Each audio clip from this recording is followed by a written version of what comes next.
والقلم وما يسطرون۔ ناظرین السلام علیکم ورحمۃ اللہ وبرکاتہ۔ سیدھی بات کی تازہ ترین خبروں میں آپ لوگوں کا استقبال ہے۔ آئیے سب سے پہلے آج کی سرخیوں پر نظر کرتے ہیں۔ گجرات وڈودرا میں فیس بک پوسٹ کو لے کر دلت میاں بیوی پر حملہ۔ گوتم گمبھیر نے کیجریوال پر کی تنقید، الیکشن جیتنے کے لیے مجھ پر لگایا گھناؤنا الزام۔ راہل گاندھی کی استعفا کی پیشکش کانگریس ورکنگ کمیٹی کو نامنظور۔ نبی کریم صلی اللہ علیہ وسلم نے تاحیات رمضان المبارک کے آخری عشرے کا اعتکاف کیا، مولانا سید اندر شاہ قاسمی کا بیان۔ میگھالیہ ہائی کورٹ نے ہندوستان کو ہندو راشٹر بنائے جانے والے اپنے متنازع فیصلے کو خارج کیا۔ مغربی یو پی میں اتحاد کے سامنے مودی کا جادو بے اثر، بی جے پی کو 7 سیٹوں کا نقصان۔ کم تعداد کے باوجود کانگریس اور علاقائی پارٹیوں پر مشتمل اپوزیشن بنا سکتی ہے حکومت پر دباؤ۔ Jagan Mohan Reddy Y S R Congress قانون ساز پارٹی کے لیڈر منتخب۔ اہم خبر، نالندہ میں نوجوان کا قتل، احتجاج میں سڑک جام۔ وینزویلا میں قیدیوں اور پولیس کے درمیان تصادم میں درجنوں قیدی ہلاک۔ امریکہ ٹرمپ کا دیوار بنانے کا منصوبہ مشکل میں، جج نے لگائی عارضی لوک۔ شیطانوں نے محو نماز نمازیوں کو شہید کر ڈالا۔ امریکہ قضیہ فلسطین کا منصفانہ حل کرائے، لبنانی صدر کا مطالبہ۔ غزہ کی سرحد پر اسرائیلی فوج کی فائرنگ سے 16 فلسطینی زخمی۔ ایردوغان کو نہیں یورپ کو ان کی ضرورت ہے، انٹرنیٹ صارفین کا بیان۔ ناظرین السلام علیکم ورحمۃ اللہ وبرکاتہ۔ سیدھی بات کی تازہ ترین خبروں میں آپ لوگوں کا استقبال ہے۔ میں انصار عزیز ندوی آج کی خبروں کی تفصیلات لے کر آپ لوگوں کی خدمت میں حاضر ہوں۔ ناظرین تفصیلات میں جانے سے پہلے آپ کو اطلاع کر دوں کہ آج کا پرائم ٹائم شائع ہو چکا ہے۔ بھوپال میں 3، ایک عورت سمیت 2 مسلم نوجوانوں پر رام سینا کے غنڈوں نے غنڈہ گردی کر کے زدوکوب کیا ہے، اور پاکستان کا کوئٹہ کی مسجد میں بم دھماکے ہوئے ہیں۔ اس کے علاوہ بھی کچھ خبروں پر روشنی ڈالنے کی کوشش کی گئی ہے، اس کو ضرور دیکھیں، دوسروں تک پھیلانے کی کوشش کریں، اور ہمارے چینل کو ضرور سبسکرائب کریں جن لوگوں نے ابھی تک نہیں کیا ہے۔ پہلے ناظرین چلیے چلتے ہیں تفصیلات کی جانب۔ پہلی خبر ہے نئی دہلی سے۔ گجرات کے وڈودرا ضلع کے پادرا تعلقے میں واقع مہوڈ گاؤں میں مبینہ طور پر ایک فیس بک پوسٹ کو لے کر اشرافیہ کے 200 سے 300 لوگوں کی بھیڑ کے ایک دلت کے گھر پر حملہ کرنے کا معاملہ سامنے آیا ہے۔ دلت نوجوانوں نے فیس بک پوسٹ میں مبینہ طور پر لکھا تھا کہ حکومت دلتوں کی تقریب شادی کے لیے گاؤں کے مندر کا دلتوں کے ذریعے استعمال کرنے کی منظوری نہیں دیتی۔ انڈین ایکسپریس کی رپورٹ کے مطابق پولیس نے 11 لوگوں کے خلاف FIR درج کی ہے۔ جس دلت نوجوان نے فیس بک پوسٹ کی تھی اس کے خلاف بھی مختلف کمیونٹی کے درمیان دشمنی بڑھانے کے لیے معاملہ درج کیا گیا ہے۔ 46 سالہ تارولتا بین مکوانا نام کی دلت خاتون نے بھیڑ کے گھر پر حملہ کرنے، پتھراؤ کرنے، شوہر پروین مکوانا کی پٹائی کرنے اور دھمکانے کو لے کر واڈو پولیس اسٹیشن میں 11 لوگوں نامعلوم لوگوں کی بھیڑ کے خلاف 23 میں کوئی FIR درج کرائی ہے۔ اب خبر نئی دہلی سے۔ مشرقی دہلی سے بی جے پی کے امیدوار کے طور پر لوک سبھا الیکشن میں جیت حاصل کر کے رکن پارلیمنٹ بنے سابق کرکٹر گوتم گمبھیر نے وزیر اعظم نریندر مودی اور بی جے پی کے قومی صدر امت شاہ کو مبارکبادی پیش کی ہے۔ ساتھ ہی گوتم گمبھیر نے وزیر اعلیٰ اروند کیجریوال پر جم کر تنقید بھی کی ہے۔ گوتم گمبھیر نے کہا کہ جب مجھ پر الزام لگائے گئے تب میں سیاست میں 15 دن پرانا تھا۔ گوتم گمبھیر نے کہا کہ میں وزیر اعلیٰ کو بولنا چاہوں گا کہ الیکشن آئیں گے اور جائیں گے، لیکن جس دن آپ اپنا ضمیر اور ایمان ہار جائیں گے اس دن سب کچھ ہار جائیں گے۔ ایک سیٹ جیتنے کے لیے اگر آپ ایسا گھناؤنا الزام لگا سکتے ہیں تو میرے پاس زیادہ الفاظ نہیں ہیں ان الزامات کے بارے میں بات کرنے کے لیے۔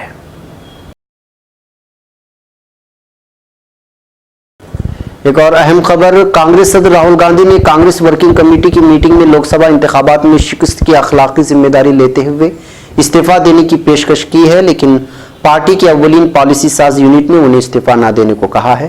کانگریس کے ذرائع کے مطابق پارٹی کی اولین پالیسی ساز یونٹ کانگریس ورکنگ کمیٹی کے ہفتے کو لوک سبھا انتخابات میں پارٹی کی کارکردگی اور پارٹی کو مضبوط بنانے کی حکمت عملی پر بات چیت کے لیے منعقدہ اجلاس میں راہل گاندھی نے عام انتخابات میں پارٹی کی شکست کے لیے خود کو ذمہ دار مانتے ہوئے استعفیٰ دینے کی پیشکش کی، لیکن کمیٹی کے تمام ارکان نے متفقہ طور سے ان سے ایسا نہ کرنے پر زور دیا۔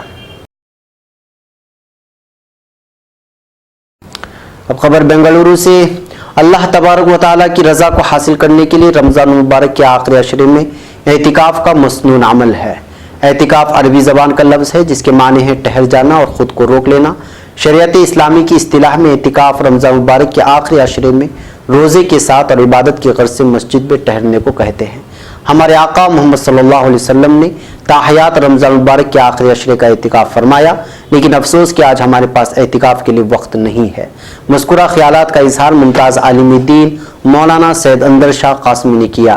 مولانا نے کہا کہ رمضان مبارک کے آخری عشرے کا اعتکاف سنت مؤکدہ علی الکفایہ ہے، یعنی بڑے شہروں کے محلے کی کسی ایک مسجد میں، گاؤں دیہات کی پوری بستی کی کسی ایک مسجد میں کوئی ایک آدمی بھی اعتکاف کرے گا تو سنت سب کی طرف سے ادا ہو جائے گی۔ اب خبر نئی دہلی سے۔ میگھالیہ ہائی کورٹ کی بینچ نے اپنے سنگل بینچ کے اس فیصلے کو بدل دیا ہے جس میں کہا گیا تھا کہ ہندوستان کو تقسیم کے دوران ہی ہندو راشٹر بنا دیا جانا چاہیے تھا، لیکن یہ سیکولر ملک بنا رہا۔ چیف جسٹس محمد یعقوب میر اور جسٹس ایچ ایس تھنگ کیو نے فیصلہ دیا ہے کہ جسٹس سدیپ رنجن سین کا خیال قانونی طور پر غلط ہے اور آئینی اقدار کے مطابق نہیں ہے۔ بار اینڈ بیچ کے مطابق عدالت نے اپنے حکم میں لکھا ہے کہ اس معاملے پر سنجیدگی سے غور و فکر کے بعد ہم اس نتیجے پر پہنچے ہیں کہ 10 دسمبر 2018 کو دیا گیا فیصلہ قانونی طور پر غلط ہے اور آئینی اصولوں کے مطابق نہیں ہے۔ اب خبر یو پی سے۔ سال 2014 کے عام انتخابات میں بی جے پی اور اس کی اتحادی پارٹیوں نے ریاست کی 73 سیٹوں پر کامیابی درج کی تھی، جس میں سے بی جے پی کے پاس 71 سیٹیں تھیں، جبکہ اس الیکشن میں پارٹی اور اس کی اتحادی اپنا دل نے 64 سیٹوں پر کامیابی درج کی، جن میں سے بی جے پی کے پاس 62 سیٹیں ہیں۔ اس بار بی جے پی کو 10 سیٹوں کا نقصان ہوا ہے، جن میں سے 7 سیٹیں مغربی اتر پردیش کی ہیں اور 3 سیٹیں مشرقی اتر پردیش کی ہیں، لیکن وہ کانگریس کی رسوخ والے امیٹھی پر قبضہ کرنے میں کامیاب رہی۔ بی جے پی نے بندیل کھنڈ کی تمام 4 سیٹوں اور سینٹرل یو پی کے اکثر سیٹوں پر جیت کا پرچم لہرایا ہے۔ ایک اور اہم ترین خبر، اپوزیشن پارٹیوں میں انتخاب کے بعد ہی صحیح اگر اتحاد دیکھنے کو ملتا ہے تو وہ نریندر مودی حکومت کے لیے چیلنج بن سکتا ہے۔ اپوزیشن اراکین پارلیمنٹ کی تعداد 200 سے کم ہی ہے، لیکن اس سے بھی کسی صحت مند جمہوریت میں حکومت پر کنٹرول اور دباؤ بنانے میں مشکل نہیں ہوگی۔ کہیں بھی اپوزیشن کا کام سرکاری پالیسیوں اور پروگراموں پر سخت نگاہ رکھنا ہے اور یہ کام بخوبی ہو سکتا ہے۔ اس میں شبہ نہیں کہ اس بار ایک لہر نے مودی کو اقتدار تک دوبارہ پہنچایا ہے، لیکن جیت کا صحرا بہت کچھ اپوزیشن پارٹیوں کے ووٹوں میں بھی بکھراؤ ہو جاتا ہے۔ اس لیے امید کی جانی چاہیے کہ پارلیمنٹ تک پہنچنے والے اپوزیشن لیڈر اس بات کو محسوس کریں گے کہ اگر ان میں اب بھی اتحاد نہیں رہا تو آنے والے دن مزید مشکل بھرے ہوں گے۔ اس معاملے میں اپوزیشن پارٹی اب اپنے آنا کو کم کریں گے، تبھی انہیں اپوزیشن مسائل پر مودی حکومت پر دباؤ بنانے میں مدد ملے گی۔ خبر حیدرآباد سے۔ Y S R Congress party کے صدر Jagan Mohan Reddy Y S R Congress legislator party leader منتخب ہو گئے ہیں۔ تاڑے پلی میں واقع وائی ایس آر کانگریس کے کیمپ آفس میں منعقدہ مقننہ پارٹی کے اجلاس میں جگن کو لیڈر منتخب کر لیا گیا ہے۔ وائی ایس آر کانگریس کی رکن اسمبلی بوتسا ستیہ نارائنا نے جگن کو وائی ایس آر کانگریس مقننہ پارٹی لیڈر منتخب کرنے کی قرارداد پیش کی۔ ارکان اسمبلی دھرمنا پرساد اور کونو سوپارتھا سارتھی نے بعد ازاں یہ تجویز پیش کی، جس کو منظور کر لیا گیا۔ اب خبر نالندہ سے۔ بہار میں نالندہ ضلع کے ہلسا تھانہ حلقے میں آج دن دہاڑے ایک نوجوان کے قتل کے خلاف احتجاج میں ناراض لوگوں نے سڑک جام کر دی۔ پولیس ذرائع نے یہاں بتایا کہ گوسائی مٹ روڈ پر دن دہاڑے موٹر سائیکل سوار جرائم پیش افراد نے ایک نوجوان کو گولی مار کر قتل کر دیا۔ مقتول کی شناخت نیرج کمار کی شکل میں ہوئی ہے، جو گوسائی مٹ گاؤں میں کرائے کے مکان میں رہتا تھا۔ نیرج نیا مکان بنوا رہا تھا جسے وہ دیکھنے جا رہا تھا۔ ذرائع نے قتل کی وجہ زمین کا تنازع بتایا ہے۔ واقعے کی اطلاع ملتی مقامی لوگ مشتعل ہو گئے ہیں اور لاش رکھ کر مظاہرہ کرتے ہوئے ہلسا فتوحا شہرہ جام کر دی ہے۔ اب خبر وینزویلا سے۔ اطلاعات کے مطابق وینزویلا میں ایک تھانے میں بند قیدیوں کے پولیس پر حملہ کرتے ہوئے فرار ہونے کی کوشش کے بعد تصادم میں کم از کم 30 قیدی ہلاک ہو گئے ہیں۔ وینزویلا پریس کی خبروں کے مطابق پورتو گویسا صوبے کے مضافاتی علاقے کے ایک پولیس مرکز میں قیدیوں نے فرار ہونے کے لیے قبضہ کردہ ہتھیاروں سے پولیس پر دھاوا بول دیا۔ بتایا گیا ہے کہ اس جھڑپ میں کم از کم 23 افراد ہلاک جبکہ 19 پولیس اہلکار زخمی ہوئے ہیں۔ اس واقعے کے بارے میں سرکاری اداروں نے کسی قسم کا کوئی اعلان نہیں کیا، تو ہلاکتوں اور جائے وقوع کے حوالے سے مختلف دعوے بھی کیے جا رہے ہیں۔ اب خبر واشنگٹن سے۔ امریکہ میں ایک وفاقی جج نے صدر ڈونلڈ ٹرمپ کے قومی ہنگامی اعلان کے تحت جنوبی سرحد پر اربوں ڈالر خرچ کر کے دیوار بنانے کے منصوبے پر عارضی روک لگا دی ہے۔ امریکہ کے شمالی ضلع کیلیفورنیا کی وفاقی جج یہوڈو ایس گلیم جونیئر نے یہ روک لگائی ہے۔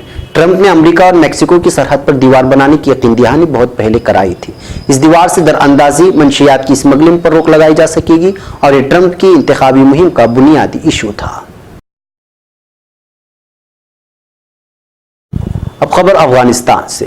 افغان دارالحکومت کابل کی ایک جامع مسجد پر نماز جمعہ کے دوران بم حملے میں 3 افراد ہلاک جبکہ 32 زخمی ہو گئے۔ کابل محکمہ پولیس کی ترجمان فردوس فرامرس کا کہنا ہے کہ کابل کے محلے سراق نو کی التقوی مسجد کے محراب میں نصب بم نماز جمعہ کی ادائیگی کے دوران دھماکے سے پھٹ گیا۔ حملے میں امام مسجد اور عالم مولوی سمیع اللہ ریحان کی جانب جاں بحق ہونے کی وضاحت کرتے ہوئے ترجمان نے بتایا کہ عالم فاضل شخصیت سمیع اللہ ریحان کے ایک ٹیلی ویژن پروگرام میں دہشت گرد کارروائیوں کے خلاف ہونے کا بیان دینے کی بنا پر ہدف بنائے جانے کا احتمال قوی ہے۔ اب خبر بیروت سے۔ لبنان کے صدر میشل عون نے امریکی حکومت پر زور دیا ہے کہ وہ قضیہ فلسطین کے منصفانہ حل کے لیے اپنا کردار ادا کرے۔ مرکزی اطلاعات فلسطین کے مطابق امریکی کانگریس کی خارجہ کمیٹی کی چیئرمین ایلیوٹ اینگل سے صدارتی محل میں ملاقات کے موقع پر لبنانی صدر نے کہا کہ امریکہ کو قضیہ فلسطین کے منصفانہ حل کے لیے اپنا اخلاقی فرض پورا کرنا چاہیے۔ انہوں نے کہا کہ امریکہ نے امداد بن کر کے پناہ گزینوں کے لیے نئی مشکلات پیدا کی ہیں۔ امریکی حکومت کو چاہیے کہ قضیہ فلسطین کے منصفانہ حل کے ساتھ ساتھ فلسطینی پناہ گزینوں کے 71 سال سے حل طلب مسئلے کا حل نکالا جائے۔ اب خبر غزہ پٹی سے۔ فلسطین کے علاقے غزہ کی پٹی کی مشرقی سرحد پر جمعہ کی شام ہونے والے ایک مظاہرے کے دوران اسرائیلی فوج کی فائرنگ سے 16 فلسطینی زخمی ہو گئے۔ زخمیوں میں ایک صحافی اور ایک امدادی کارکن بھی شامل ہے۔ مرکز اطلاعات فلسطین کے مطابق غزہ میں وزارت صحت کی طرف سے جاری کردہ ایک بیان میں کہا گیا ہے کہ جمعہ کی شام اسرائیلی فوج کی فائرنگ، دھاتی گولیوں کی بوچھاڑ اور آنسو گیس کی شیلنگ کے نتیجے میں 16 فلسطینی زخمی ہو گئے۔ زخمیوں میں ایک خاتون امدادی کارکن اور ایک صحافی بھی شامل ہے۔ مرکز اطلاعات فلسطین کے مطابق کل 59ویں جمعہ کو غزہ کی پٹی میں ہزاروں پرامن فلسطینیوں نے غزہ کی پٹی کی محاصرے کے خاتمے اور حق واپسی کے لیے مظاہرے کے لیے جلوس نکالے تھے۔ اب خبر ترکی سے۔ سویڈش کرسچین ڈیموکریٹ پارٹی کی صدر ایبائش کے صدر ایردوغان کے خلاف مقالے پر کڑی تنقید کی جا رہی ہے۔ ایردوغان کا اقتدار ترکی یورپ سے دور کے زیر عنوان ایک مقالہ لکھا گیا ہے جس کا مقصد ووٹوں کی لالچ میں یورپی پارلیمانی انتخابات میں کامیابی حاصل کرنا ہے۔ دریاسنا ڈاڈر لکار نامی ایک انٹرنیٹ صارف نے تنقید کرتے ہوئے لکھا ہے کہ ایردوغان اس وقت ایک ایسے عالمی لیڈر ہیں جنہیں یورپ کی نہیں بلکہ یورپ کو ان کی ضرورت ہے۔ موات ابو قادر نامی انٹرنیٹ صارف نے بھی لکھا ہے کہ ترکی کی اقتصادی ترقی قابل رشک ہے اور جس کا صحرا صد ایردوغان کے سر جاتا ہے، جن کی بدولت ترکی اس وقت یورپی ممالک کے لیے اہمیت کا حاصل کر چکا ہے۔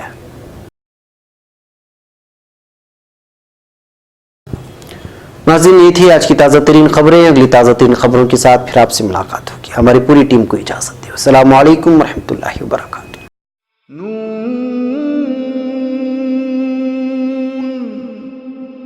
والقلم وما